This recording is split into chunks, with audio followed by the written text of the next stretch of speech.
et de Belouba Maïgari, où le président Biya a eu maille à partir. Il a quand même eu de l'avance dans l'extrême nord, mais dans l'Adamawa et le nord, et particulièrement dans la Benoué, c'était pas évident. Salut, j'ai besoin d'être en contact avec notre invité.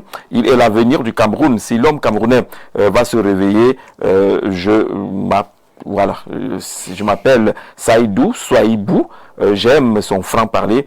Il continue à sensibiliser la population. C'est Saïdou, il écrit depuis le Ghana. Voilà, le plus 233, c'est du côté du Ghana. Bonsoir à vous là-bas, bonsoir à vous en studio. J'ai une question à l'endroit de M. Valère Bessala. Si aujourd'hui on vous demande d'intégrer le gouvernement, est-ce que vous seriez d'accord? Éric Martial, on reviendra sur la question tout à l'heure. On parcourt rapidement quelques autres messages. C'est Martin depuis Ngaoundéré, très belle analyse de Valère Bessala. Une question, est-ce que Cabral est sur la ligne d'un vrai opposant? Vous noterez cela parce que vous avez l'impression que vous faisiez une classification des opposants. Bonsoir à vous, Jean-Jacques Zé, et à votre invité. J'étais très content et avait déjà commencé à aimer la politique grâce à M. Valère Bessala. Et j'étais aussi prêt à soutenir la candidature de Valère. Mais après avoir lu son projet politique, plus particulièrement la partie où il voulait légaliser la polyandrie, une fois accédé à la magistrature suprême, j'étais choqué. Et il a certainement tourné le dos à Valère Bessala après avoir lu cela. Est-ce qu'on prendra un ou deux autres messages? Valère Bessala sur Cabral Libye, est-ce que vous considérez que c'est un vrai opposant? Non, je ne peux pas, je ne suis pas celui qui donne des points à qui que ce soit.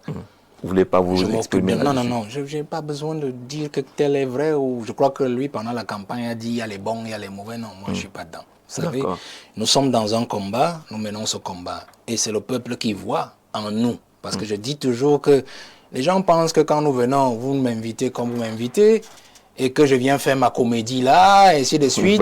Les gens, non, je parle comme ça parce qu'il y en a qui pensent que nous venons ici parce que nous n'avons rien à faire. Vous voyez, que nous voulons nous pavaner, nous montrer à la télé, ainsi de suite. Non, ceux qui nous voient là, voient mieux en nous que nous-mêmes nous voyons en nous. Vous voyez?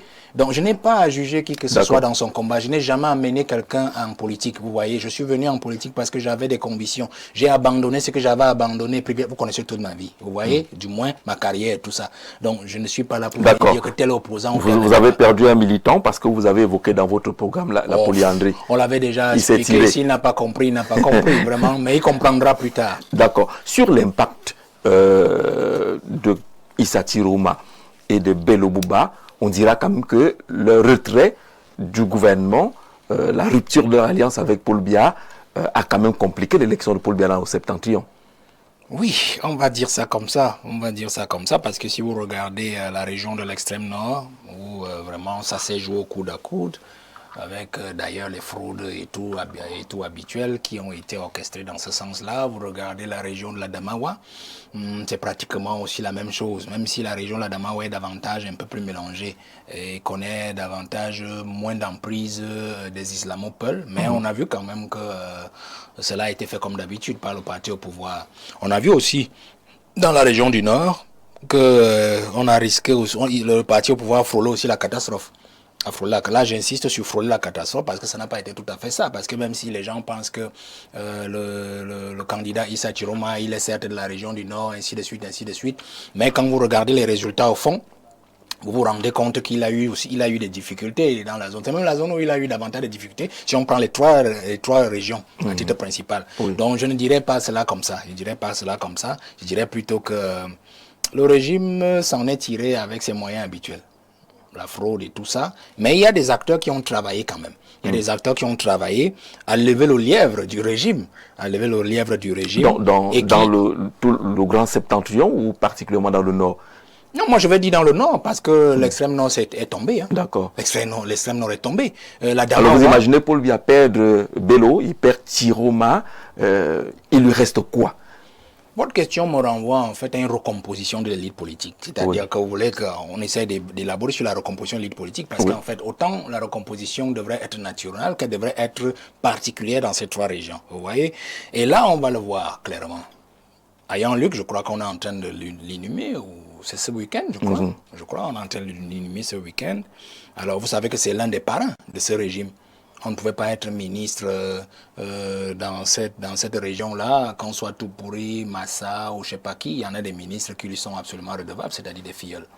Il y a le président de l'Assemblée nationale qui est encore là, vous voyez, qui décide encore de qui peut être quoi et quoi. Bon, mais les pierres, bon, je crois qu'il est très léger désormais. Il a été affaibli par d'autres jeunes aux dents longues. Mais dans la région du Nord, nous avons ceci de particulier que c'est le fief du président, du premier président. Oui. Le fief du premier président. Et il y a ceci de particulier qu'on avait des élites majeures. Bello Bouba Maïgari, qui est un prince, le prince de Bachéo. Oui. Nous avions Marafa, il est emprisonné, mais on a encore quand même des relents là-bas, des gens qui continuent encore à y croire, malgré qu'ils soient embastillés. Vous voyez? Et puis, vous avez le ministre de l'Agriculture. Gabriel Bayrobé. Qui est un laka. Oui. Qui est un laka. Il n'est pas un islamopole. Il est un laka. Vous voyez? Et vous avez donc Issa Chiroma.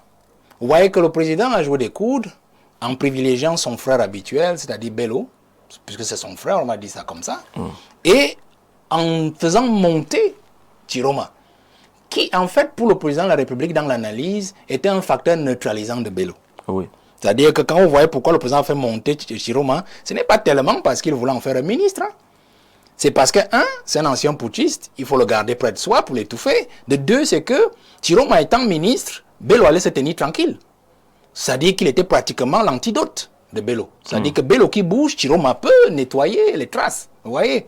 Mais au fond, on se rend donc maintenant compte qu'avec la sortie qui est finie en pchit de Bello et de Chiroma, il y a une nécessité de recomposition. Nous allons donc voir par exemple que... D'où la question posée à le synthèse, est-ce qu'on peut reconquérir avec cette recomposition? Oui, cela peut être reconquis. Hein. Cela peut être reconquis, mais à condition. Est-ce que le président est même encore, assez conscient de ce qui doit être fait sur place? Il connaît même encore la nouvelle génération. Bon, alors allons-y un peu. C'est une région où j'ai travaillé comme inspecteur régional. Justement. Chargé de l'administration préfectorale, service du gouverneur. C'était d'ailleurs mon dernier poste, que je connais très bien. Et je vais vous dire une chose que elle a toujours souffert de quelque chose. C'est des élites qui sont parachutées aux affaires sans vraiment avoir un poids politique concret. Oui. Par exemple, dans cette région, on va vous dire par exemple qu'il y a des élites là-bas, une élite particulièrement, ou des élites, mais j'ai quand même eu l'occasion de voir une élite. Je crois qu'il est, il est à la SIC, je crois. Le directeur général de la SIC, oui, il est du Nord. Docteur Amadou Sardaouna. Amadou Sardaouna, oui. Je crois que j'ai eu... le du Nord, effectivement, de la Benoué. Je l'ai côtoyé quand j'étais là-bas. Je ne l'ai pas côtoyé, mais je veux dire que je l'ai suivi parce que quand on est dans l'administration, on connaît toutes les élites, on sait ce qu'elles font sur place. Et c'est une élite particulièrement qui m'a captivé. C'est-à-dire qu'il a fait un parcours assez particulier au ministère du Développement urbain depuis 1993, sorti de l'école, et ainsi de suite. Mais qui a ceci de particulier qui est très apprécié localement. Valère, dans la région du Nord. Valère, on a reçu un message juste lorsqu'on a commencé à diffuser la bande-annonce où un certain Alima a appelé, pas un message, il a appelé pour dire que vraiment, je viens de suivre votre bande-annonce, mais quand vous parlez du Nord, là, il y a une personne, M. Sardaouna, vous le connaissez? Il dit oui, je le connais. Je ne suis donc pas le seul. Non, il m'a pas juste avant. Je ne suis donc pas le seul. Oui. Mais c'est un monsieur qui a souvent subi des fortunes, des fortunes assez diverses et assez malheureuses. Et je dois avouer que bon, c'est pour ça que je posais la question tout à l'heure, que est-ce que Biya a encore même suffisamment d'énergie et de vue pour pouvoir voir que dans le Nord, il y a encore vraiment des gens. Parce que je me dis que s'il réussit à responsabiliser, par exemple, ce genre de profil dont nous parlons, monsieur Sardaouna, je crois qu'il peut relever quelque chose. Vous voyez, parce que on a un déficit maintenant, si Bello s'en va, du moins, même s'il est maintenu au gouvernement ou il revient au gouvernement, vous voyez, il ne vaut plus rien. Oui. Il ne vaut plus rien. Chiroma déjà en exil, je vois difficilement comment on pourra encore le rappeler. Bon, on sait que les choses de ce pays, vraiment, il ne faut jamais difficile cette affaire-là. Donc, il restera forcément cela. Il faut une élite comme celle-là. Donc, moi, je vois que c'est le profil le plus important que je vois dans cette zone-là. Et d'ailleurs, quand vous suivez les résultats, c'est le seul qui a gagné les élections dans son village. Oui. Parce que quand on est le Nord, moi je suis le Nord, l'extrême Nord, la Damawa, c'est des régions qui me sont restées les régions de cœur. Donc chaque fois qu'il y a un événement, je suis attentif. C'est le seul qui a gagné l'élection dans son fief. Chiroma n'a même pas gagné l'élection dans son propre village. Ah non, non. Les résultats sont là. Oui. Chiroma n'a pas gagné des élections dans son propre village. Bon, je ne sais pas s'il y a eu fraude, mais je sais qu'il n'a pas gagné. Je m'en tiens aux résultats officiels. Vous voyez? Donc, vous voyez que c'est un monsieur qui a porté beaucoup de choses dans cette zone-là. Et qui, justement, est très apprécié. Et je crois qu'il fait aussi un excellent travail. Vous avez dit qu'il a la SIC. Mais moi, ce qui m'intéresse aussi, c'est son parcours. Vous savez que je suis un peu... je suis captif du savoir. Je suis captif du savoir et je suis très sensible à ceux qui connaissent. À ceux qui connaissent et je suis sensible aux flammes. C'est un monsieur qui m'a intéressé quand je faisais ma tournée d'inspection à Garoua et que je parcourais les arrondissements. Chaque arrondissement, j'ai parcouru chaque arrondissement. Le Nord, la région du Nord, 21 arrondissements. 21 arrondissements. Et pour 4 départements. Pour 4 départements. Et je m'étais rendu compte que quand j'étais arrivé un peu dans sa zone, je m'étais rendu compte que difficilement on avait parlé d'une élite positivement. Difficilement. Je vais même vous dire quelque chose. Même le Lamido de Rebouba n'est pas, comment dire ça, ne connaît pas une belle actualité de verbe de ces populations. Ce monsieur m'a pratiquement émerveillé par cela. Et je vais encore dire quelque chose, c'est que après lui, vous avez eu aussi Marafa. Marafa qui reste présent dans la zone. C'est-à-dire en termes de ce que les gens pensent de lui, des espoirs que les gens ont fondés sur lui, et qui ils espèrent qu'en fait, si jamais il ressortait, même dans n'importe quel état, il pourrait encore faire quelque chose. Donc je crois que c'est un... Parce qu'on a vu dans les messages, parlant justement du DG de la Société immobilière du Cameroun, la SIC, que même pendant la crise post-électorale qu'on a connue, il a eu à mener des actions qui ont calmé les jeunes, les communautés de ce côté-là, et que en termes d'amour, d'affection, il apparaît comme le profil le plus aimé, le plus apprécié. Mais il va rester que quand on parle de Dr Sardaouna, on regarde la société immobilière du Cameroun, on attend plus de logements, on attend la réfection des anciens, des vieux canciques. Est-ce que ça ne peut pas être des questions qu'on posera au quotidien? Est-ce que là-bas, ça a marché? Bon, je vais quand même vous dire une chose. Je ne sais pas pourquoi vous insistez sur ce profil. Bon, moi, ça ne me dérange pas. On est dans le décryptage total. Non, je dis que je ne sais pas, mais moi, ça m'intéresse parce que c'est quelqu'un dont je peux parler tranquillement, parce que j'ai un peu connu son travail à distance. Donc, et c'est un profil qui m'intéresse aussi. Je pense que pour demain, dans le Septentrion, c'est quelqu'un dont la voix peut compter. Maintenant, mon problème, quand vous évoquez le sujet tel que vous évoquez là, mon problème c'est, est-ce que c'est du genre de personne que les gens la veulent en haut? Vous voyez, je vais vous raconter une anecdote. L'année dernière, nous parlions des logements, je ne sais plus sur quel plateau, et j'avais évoqué la question des logements. Et je mettais en qui des bisbilles qu'il y avait entre justement le ministre du Développement urbain, qui est une dame d'ailleurs, et le directeur général de la SIC. Et j'avais établi effectivement que le directeur général de la SIC, on ne le laisse pas travailler. On ne laisse pas travailler parce qu'en fait, l'argent des logements qui est fourni par des bailleurs de fonds est accaparé par le ministère du Développement urbain qui pense qu'en fait c'est une manne qu'on doit confier à la belle famille. Vous savez que les gens, on est mariés aux Français, on est ci, cela, et donc dans les marchés à Razel, ça là. Donc, et j'étais allé au fond du sujet, et j'étais allé tellement au fond du sujet que après le programme, j'ai eu des tonnes de bois verts et qui venaient, bon, d'autres venaient me disaient, bon, ils sont contents qu'on ait touché de l'affaire du doigt, et ainsi de suite, ainsi de suite. Mais le fond de l'affaire, c'est quoi, monsieur Zhang-Jacques?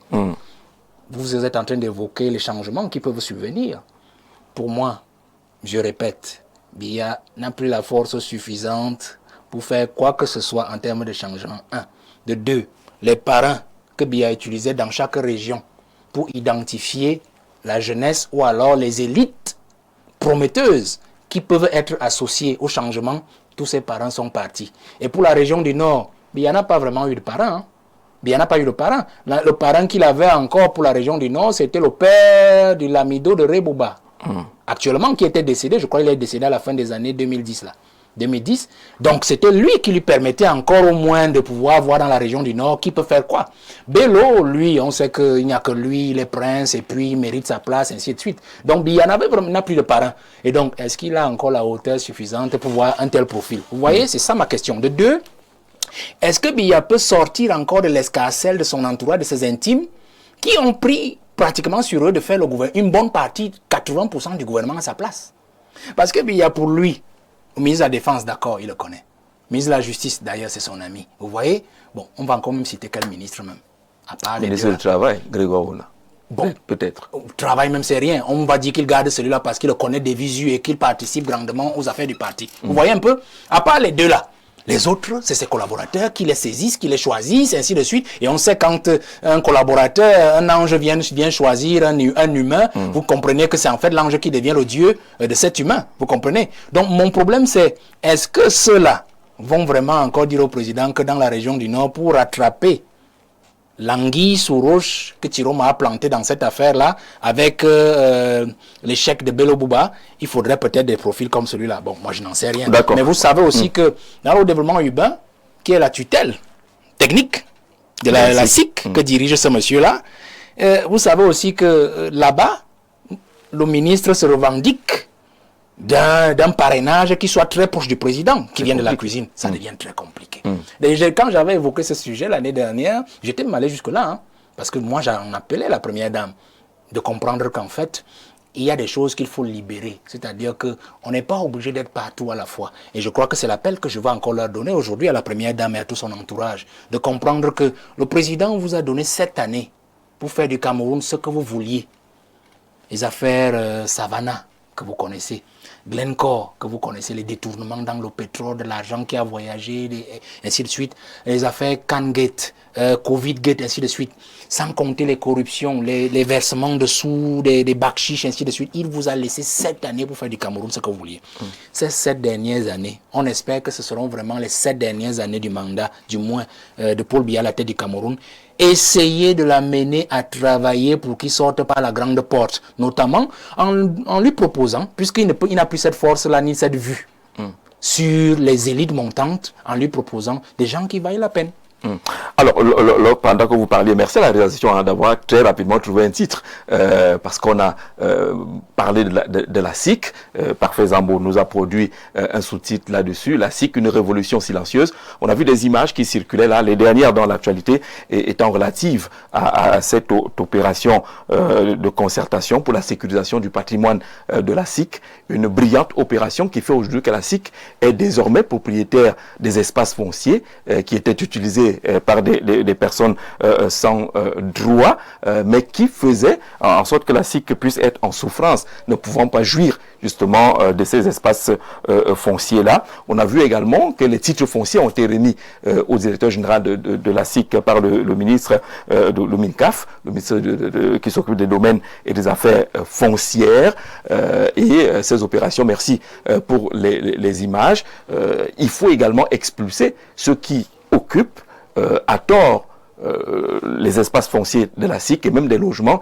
Et en termes de logements, les anciens sont en train d'être refaits. Et puis vous avez des innovations comme du côté de Hippodrome où on a ce haut standing qui est désormais aménagé là-bas, et dans une vision qui permet à ce qu'on paye le haut standing pour entretenir justement le bon vieux Kansik. Les 10 000 logements, on a pratiquement avancé du côté de Douala et autres. Il y a un bilan absolument intéressant. Merci de nous proposer à la réalisation quelques éléments d'information concernant justement ce que vous avez appelé vous-même la révolution silencieuse du côté de la SIC, qui ne souffre plus d'un déficit financier. Il n'y a plus la perfusion permanente des pouvoirs publics pour vivre et fonctionner de ce côté. On va découvrir également plusieurs autres messages qui viennent et qui accompagnent justement la vision de Valère Bessala, qui maîtrise la situation dans le Nord et la Benoué, et qui dit Paul Biya n'a pas perdu le Nord, il peut compter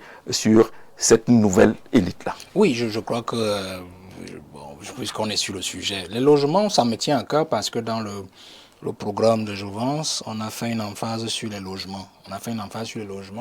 On a fait aussi une emphase sur le titre foncier. C'est-à-dire que dans le programme de Jouvence à la présidentielle, nous prévoyons la spécialisation du titre foncier, c'est-à-dire un titre foncier industriel, un titre foncier coutumier, un titre foncier commercial, et ainsi de suite. Il y avait pratiquement 6 à 7 titres fonciers, c'est-à-dire que cette affaire d'un titre foncier qu'on récupère pendant des années a fini. Donc, je m'intéresse à ça, et l'actualité que vous embrayez sur la SIC est un problème criant, parce que la SIC, je crois que si mes données sont justes, jusqu'en 2019, la SIC avait à peine 153 hectares sécurisés. 153 hectares sécurisés contre 927 hectares, je peux me tromper sur les chiffres, mais on est dans 927 hectares et poussières qui n'avaient pas été encore sécurisés, qui étaient en situation d'occupation, qui étaient en superposition de titres fonciers, ainsi de suite. Oui. Et je crois que dans les dernières données, je crois que j'ai vu le rapport de la SIC il y a quelques mois, quand je travaillais justement sur notre programme à Jouvence, parce que j'ai consulté les rapports de la SIC, de la Maétu, du crédit foncier, ainsi de suite. Je crois que ce monsieur a réussi, vous l'appelez Sadaouna, il a réussi à sécuriser, à renverser la donne. C'est-à-dire de 153 hectares sécurisés, il a porté en 5 ans seulement, de 2019 à 2024, le chiffre de foncier, comment dire, le chiffre des propriétés foncières sécurisées à 828 hectares. Vous voyez, il a carrément renversé l'affaire. Je crois aussi que, je peux aussi me tromper, il a avancé avec un projet ici en Fou, je crois qu'il est financé par des fonds italiens. Oui. Les fonds italiens. Oui. Je crois aussi que les 10 000 logements que le président avait promis et qui traînaient jusqu'en 2019, je crois que c'est en phase terminale. Je crois aussi. Je vois aussi quand même que ce qui se passe actuellement, il est en train de récupérer de nombreuses propriétés foncières qui ont été bradées par des élites. Notamment Hippodrome, parce que je suivais des dossiers à Hippodrome, par exemple, où des aînés avaient changé des titres fonciers au niveau du cadastre, du moins de leur ami du ministère des Affaires foncières, et avaient récupéré ces propriétés foncières. Je crois que la SIC était en procès même avec certains.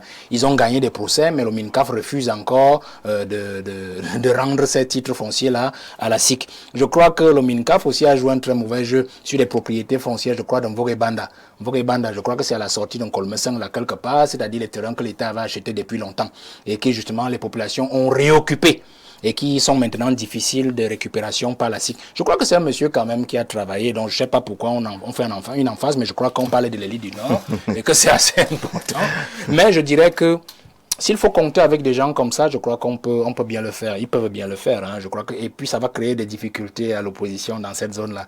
Parce que c'est quand même des gens qui ont encore, comment dire ça, qui sont encore vierges. Oui. Vierges sur le plan national et sur le plan politique. Et dont l'action est feutrée, mais efficace.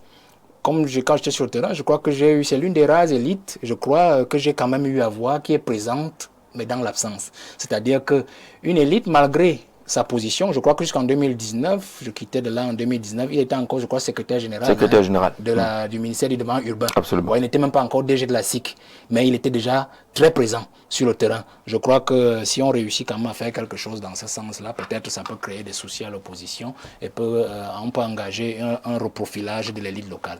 D'accord, merci. C'est un très bon sujet, je crois que c'est un très bon sujet en termes de profil. Ce monsieur Sadaouna, et il y en a beaucoup d'autres aussi, hein, mais je crois qu'il est le plus en vue. Je crois qu'il est le plus en vue actuellement.